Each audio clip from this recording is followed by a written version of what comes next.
අනුරාධපුර ශික්ෂණ රෝහලේ සේවය කරමින් ඉන්න වෛද්‍ය නිලධාරියක් තමන්ගේ සේවා කාලය තුලදීම සේවා ස්ථානයේ තුලදීම ලිංගිකව දූෂණය කරලා එම සැකකරු පලා යනවා.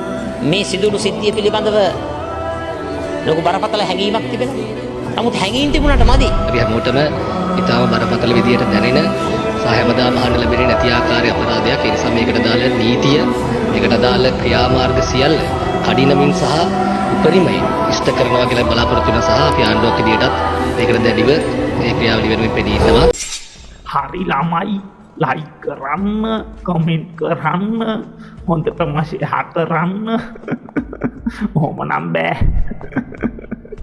ඒ වගේම පල්ලෙහා ඇති රතු පාට සබ්ස්ක්‍රයිබ් බටන් එකක් ඒකත් ඔබාගෙන යන්න. එය සීනුවත් ඔබාගෙන යන්න. අපේ ටෙලිෆෝන් එකත් ඔබාගෙන යන්න. බෝලයක් එක්කූ